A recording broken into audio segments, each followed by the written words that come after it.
be very self-honest. And how you're self-honest, you just simply look at where your mind is going during the day. What does it think about all day? And then you'll find out what its desires are. Like, just to give you like a personal example. So many times I think of, how can I please this person? It'll be usually a specific person that my mind is thinking, a desire to please that person so that there's no confrontation or conflict. So that desire gets in the way of fully absorbing into the mantras that I'm chanting. Because as I'm chanting, this is oftentimes a thing, right? So they take, this is the mala, you can see this. And Ram, Ram, Ram, Ram. This is what Hanuman does all day. Ram, Ram, Ram, Ram, Ram, Ram, Ram, Ram, Ram, Ram. Right? And then I'm thinking, Ram, Ram, pleasing that person. Ram, Ram, please. I wonder how they're feeling. Ram, Ram. I wonder if they're mad at me. Ram, Ram, Ram. Did I do something wrong? Ram, Ram, Ram. Are they going to be mean to me when I get back home? Ram, Ram, Ram. You see? I'm chanting Ram, but I'm thinking and praying to the universe that maybe that person is going to be nice to me, or is going to like me, or is going to want me, or is going to love me. So it's not all Ram. So the full being here is not totally attuning at full capacity to the energy of the mantra. So my whole being is not going to be fully able to meditate upon Ram. Now, as I purify my desires, and the way I would purify, let's say, that specific desire, is to say, why do you want to please people? You have a conversation with your mind, and you really talk it out. And you see, like, you try to work out those issues that the mind has so it can relax and say, fine, a person can be pleased or not, it's okay. And then as that desire starts to relax and it's not as strong, then what happens? There's more Ram.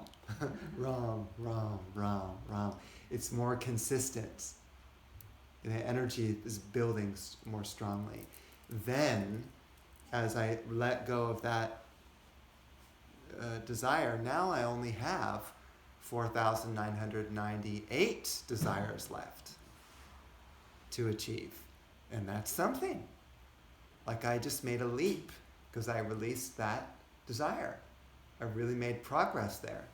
And pat myself on the back. Oh, good job. Okay, now let's look at what's the next thing. Ram, Ram, Ram, Ram, Ram. Oh, what time should I eat dinner at? Ram, Ram, Ram, Ram. Oh, potato soup sounds good.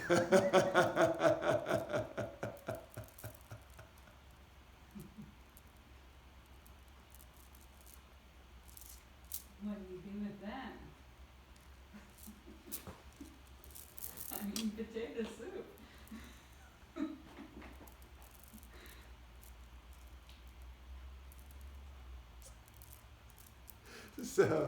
So you say no potato soup for you. Ram, Ram, Ram, Ram, Ram. And it's interesting, you can actually push away desire. So this is another method.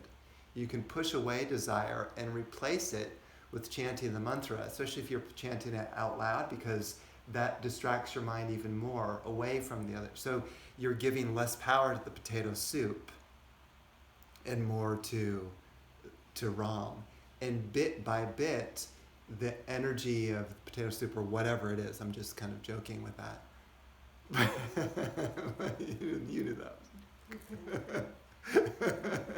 You knew that was a joke.